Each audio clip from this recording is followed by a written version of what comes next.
Greetings, folks. Welcome to another one of our free Friday community classes right here on the YouTube. I post these every single Friday. If you like what you see or you want to show a little support, hit the subscribe button, hit the like button, drop a comment. Let me know you're out there. I love to engage. This week, we are talking about how to craft or write a plant spirit invocation. We're going to talk about what they are, how they work, and why we might want to invest our time and energy into doing this. And hopefully by the end of this short class, I will have convinced you that flipping on your bardic switches to create plant spirit invocations is a worthy investment of your time and will pay off in the deepening of your relationship to the plant spirits of your work. So let us get started. First, why would we want to write and recite a plant spirit invocation in our work? First, it's so that we can attune to the presence of a plant, right? And we're going to circle back on that a little bit later. I'm going to give you some mysteries to the attunement process. But I work with invocations whether I'm sitting physically in front of a plant that I'm working with, or whether I'm here in my workspace 1,000 miles away from the closest iteration of a plant that I'm working with, right? So I find that they are a really beautiful way to attune, to align, to sort of sync up and harmonize with the energy of whatever plant spirit or plant spirits in the plural we might be working with. One of the most important reasons why we do plant spirit invocations, coming from me, this is not going to surprise anybody, is that it deepens and nourishes our relationship to the plants. It strengthens our connections. In order to craft a reasonable plant spirit invocation, I'm going to teach you how to do that here in a minute, we have to know a little bit of something about the plant. Maybe not much, just a cursory amount, at very least some names, a little bit of botany maybe, nothing you can't find easily online. But that in and of itself, that kind of fact-finding mission, right, will act as a devotional work to the plant spirits. It will start to open up the connection. It will start to deepen how resonant and how close we feel to that individual plant spirit and the plant spirits all. So to me, that's a worthwhile investment, right? Just for that one blessing. The other is that we can use these invocations to call a plant spirit into our works of plant magic, herb magic, and into our acts of preparing and crafting herbal medicine and plant-based ritual more profoundly, right?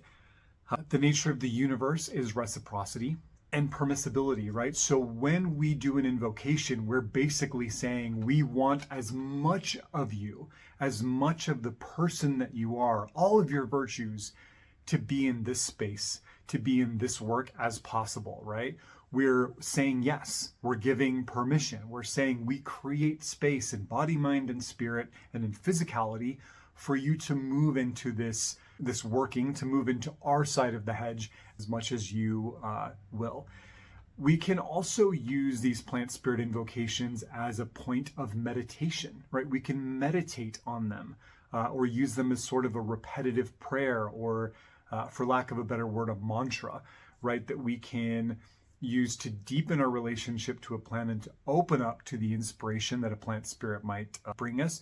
We can also use these invocations to do journey work, right? To move into the green realm, to do flight by spirit, and to call on these plant spirits when we're maybe a little further invested into their world. And petition is also, another angle of this, that we can use an invocational work to ask the plant spirit for help, right? To ask them for what we need or for their support. In other words, plant spirit invocations, and I'm going to show you here in a minute how to write them. It's very simple. I'm going to show you a very powerful way to do it, actually. They allow us to bathe in the presence, in the virtue, in the personhood, in the spirit of who the plants are. And that is always a good experience. I know I'm a little biased, right? But I really like that. So what is an invocation? I use this term blanket. I know that sort of ruffles some feathers because there is practically a difference between the term invocation and evocation, right? When we're invoking, we're calling someone or something into ourselves, right? We're asking that presence, that blessing, that energy move not around us necessarily, but literally into us. And since a lot of my work involves taking herbal medicine or drop dosing or burning an incense or applying a salve, I'm aware that medicine, that presence of the plant is already being invited inward for me. So invocation makes sense. That being said, for rituals or acts of magic or whatever, the term evocation, meaning we're just asking for someone to be present with us, beside us, in our space, may be a little bit more accurate or relevant, but I use the term invocation interchangeably, just so you know. I know there's going to be at least one person out there who is really hard and fast about the difference between those two words, but I use them interchangeably. If you want to talk about evoking the spirits and invoking the plant spirits, knock yourself out. So what we're doing when we offer up a plant spirit invocation or evocation, we are calling them in from their world to ours. There are layers of mystery here. One of them that I can gift you here is that we share a world with the plants, right? You can walk outside right now and encounter the physical presence of plant, right? So on one level, we're already in the same place at the same time, right? So it can be a thought that we have that invocation is unnecessary until we pan back into one of the deeper mysteries of plant personhood, who they are, which is that just because they share this world with us doesn't mean that they aren't fully invested in a realm of otherness, right? The plant experience is radically different than the human experience. Even though you can go stand right next to a tree, you are having a perspective and an experience that is human-centric, while the plant is having a perspective and experience that is plant-centric, right? So what the invocation is trying to do is to try to merge that a little bit, or soften the boundary between the realm of the plant spirits, what I call the green realm, and the realm of the human person, so that our magics and our medicines can mingle more efficiently. And that's really what invocations have been used for since forever, right? Is trying to thin the veil that separates our worlds, or part the hedge that separates our world. So we are calling them in, asking them to mingle magic with our magic, because we have magic too, with our medicine, with our wisdom, their ritual, with our ritual, however it unfolds for you. In secret, one other bit of plant spirit work mystery that I will gift you in this moment is that invocations, the thing they change the most, the work that is done in the biggest way, is actually on us. It is our consciousness that is changed by an invocation. It is our perception. It is the way that our spiritual eyes are open, our spiritual senses are engaged. So while an invocation does, hopefully, stir up the attention of a plant spirit and have them say, oh, somebody is calling on me, right? I'm going to show you how to do it in a way that gets their attention. And while it can part the hedge and soften the veil and merge the worlds and all of that, 90% of what's actually happening on the secret levels, the mysterious levels, is a change in us, a change in our consciousness. It raises us up into a place that is more aligned, more attuned, more harmonious with the green realm. So these are acts of gently altered states of consciousness that make it easier for us to connect to plant spirits, which is why when I am out sitting next to a plant in person, I will still use an invocation, because it changes me so that I can be more fully present with the world of that plant spirit, which runs parallel to my own, right? This is the real important thing to consider here. So how do they work? First, we rely on epithets, right? We rely on names of plants. We, just like if I want to get your attention, I'm going to say, hey, so-and-so, call you by your name, right? We all want to hear our own names. Plants love to hear their own names too. So we use folk names, which are always a preference, because folk names imply that the folk are in relationship to the plant, and those names arise out of that relationship, right? So that's one set of names we can know. We can also know botanical or scientific names, right? Which don't always arise out of a relationship with a plant. Oftentimes they arise out of nomenclature, right? That we're trying to classify plants and organize them and know that we're all talking about the same plant. There's magic, though, in these binomial classifications of plants, these two-word names, the genus and the species. Not only do they sound cool, they take us out of our usual brain state, right? Because they're asking us to, speak Latin or German or some other language that is not probably our norm, which is helpful in a ritual setting. So we work with epithets, names, folk names, scientific names to get the plant's attention. We also work with virtues. We think about the blessings that plant brings to our world. What kinds of magical workings will they help us with? What kinds of medicine do they embody? When they move through the human form, what types of energies and adjustments do they bring? So we think about their virtues. So what you'll see here is we're creating like a funnel, right? That with every line of our invocation, we're dialing in tighter and tighter which plant spirit out of a nearly infinite number of plant spirits we're actually trying to call. And this is important, right? We don't want to just say, hey, hyssop, right? There are at least 5 plants with the folk name hyssop. It doesn't clarify much for us, and it certainly doesn't clarify anything magically in the green realm. So we want to start out with a name that we know, hyssop, and then maybe use a scientific name to dial it in, and then talk about the virtues of the specific hyssop we're talking about. And now we've kind of whittled it down from 5 to 1, right? And that's what we want. So epithets and virtues. Then we might rely on an established connection. Maybe you already have an experience with this plant. They're growing well in your garden, or the park near your home is filled with this plant, or this plant was in an herbal formula that you got from your herbalist that helped you with some healing, right? And so there's an established personal connection that you can bring up in this moment that will help this invocation work, help it perform. They also will help to part the hedge, right? So that's like another big part of this, is changing our consciousness internally, calling the specific plant spirit externally, and that creates kind of this jumper cable which opens the way between us. It's an instantaneous and very magical process that most people will kind of feel. They'll kind of feel the gravity of the room change, the atmosphere shifts a little bit, which is great, right? We want that.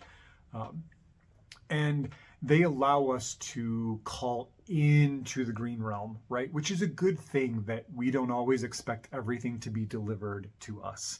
That we are willing to write an invocation and put enough thought and love and attention and energy into it that it is powerful enough to echo into the world of the plant spirits, which runs parallel to ours. So it's close enough, right? But we're willing to sort of send the message over there, right? They're not expecting that everything has to come to us, that everything has to be about us. The invocation is kind of us trying to walk 100 steps and then asking the plant spirit to walk 100 steps, and then we meet in the middle, right? In liminality. This is a recurring theme in plant spirit work.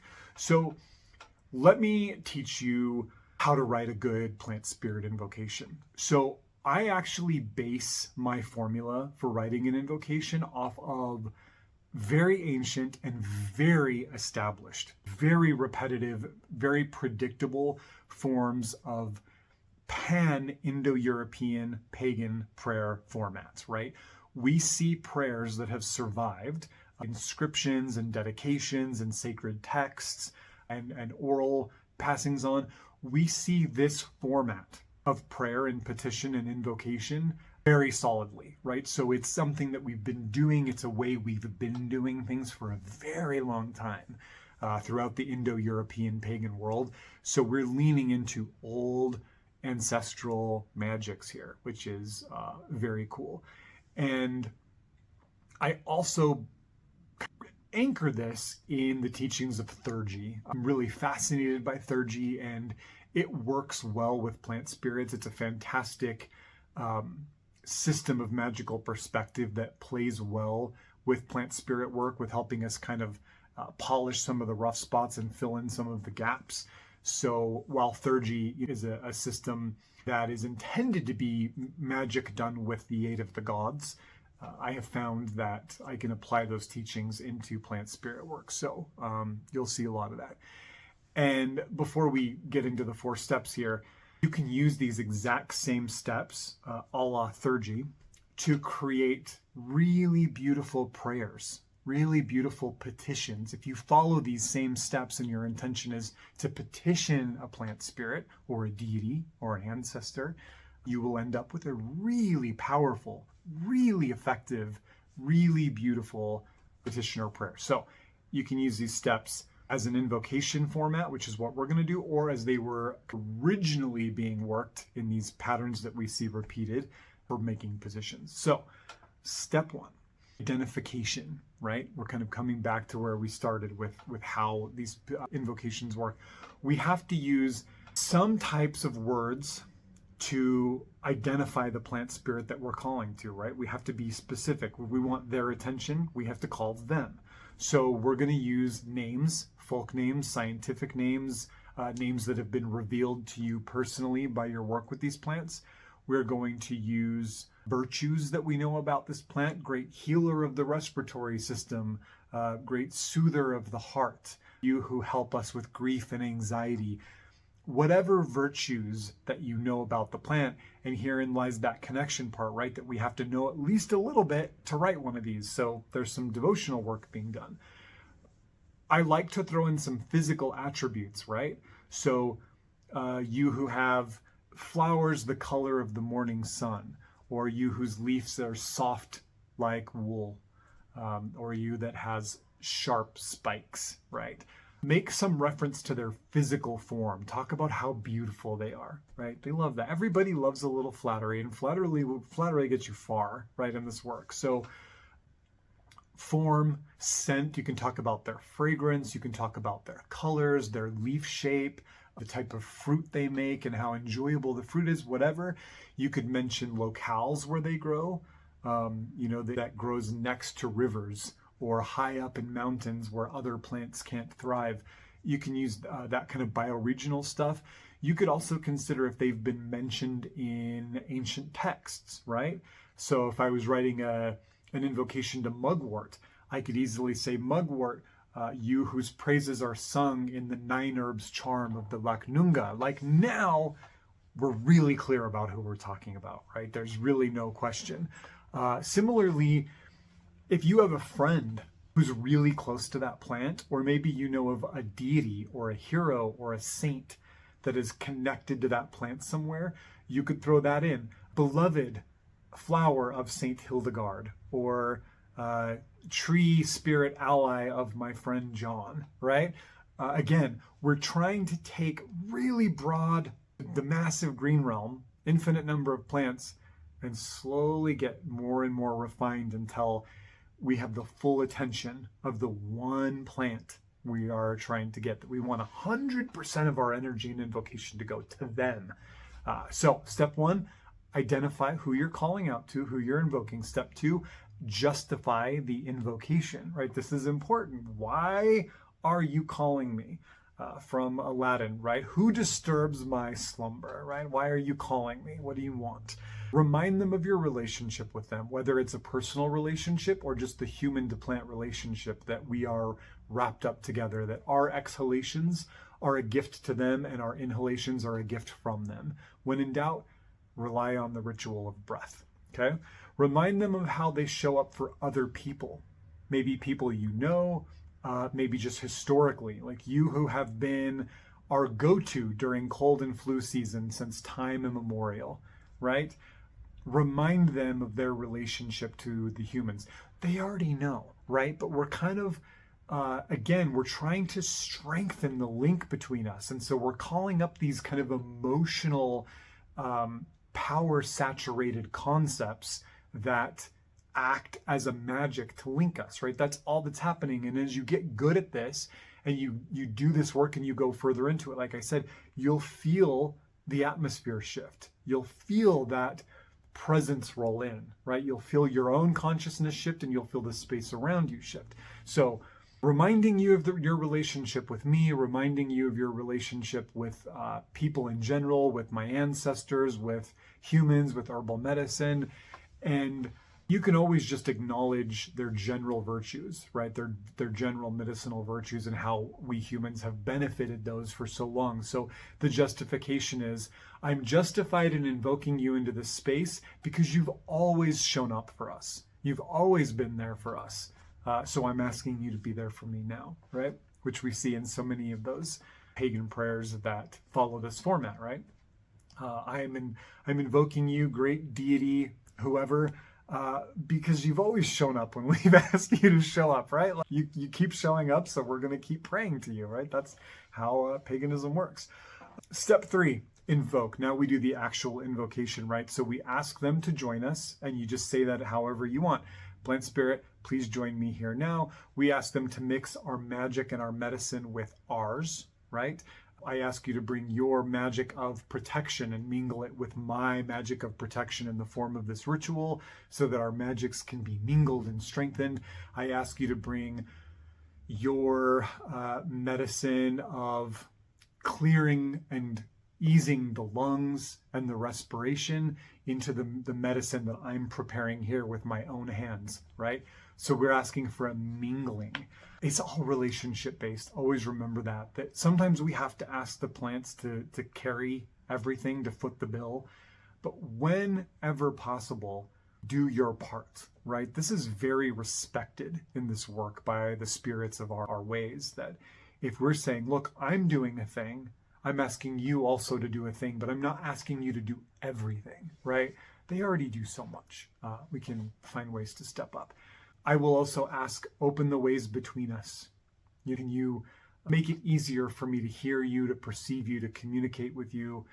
That's always a beautiful addition to an invocation. And you can always ask to, just for the hedge to be parted. It's always nice. And, as you come in, may you open my spiritual eyes that I can more fully perceive the wild ways of the green realm, right? To have your eyes open, not necessarily the physical eyes. It's not about that, but it's that deeper sense of perception, right? However poetically you choose to do that in your own invocations is your business. So we have identification, justification, the invocation, please come and do this thing with me.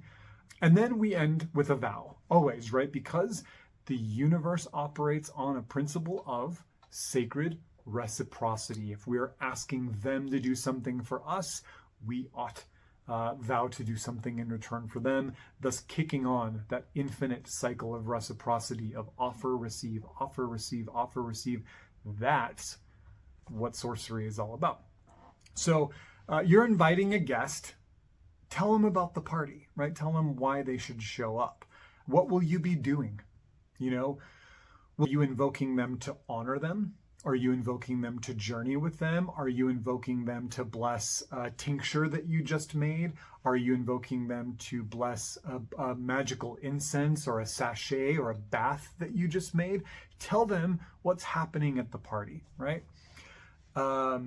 Maybe, that step of it is really grounding everything out. It's kind of wrapping it up and saying, here's what we're going to do together when you get here. And then the vow part is kind of like a direct response to that, where we say, and in exchange or and in gratitude, right, I will share freely with you my love and gratitude. And that can be enough. It doesn't need to be more than that, right? It's all good.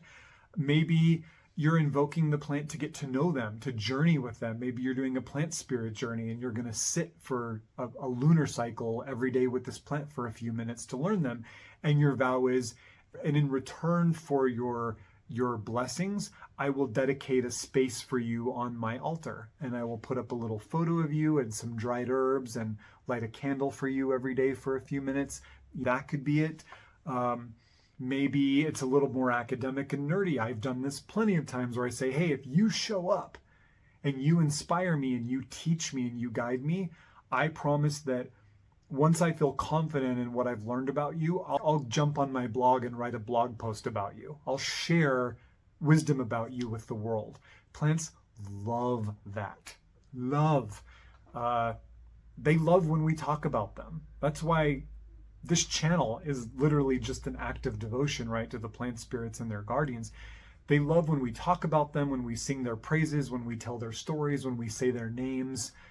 They light up. And when you are sensitive and you do that in the presence of a plant, so, if we're out on an herb walk together and we all gather around a plant that we find and we start talking about that plant, and I'm sharing folklore and stories and the medicine and the magic of that plant, we will literally feel the atmosphere around us become lighter, have a little bit more levity, and the physical form of the plant will generally shift. They'll lift up, right?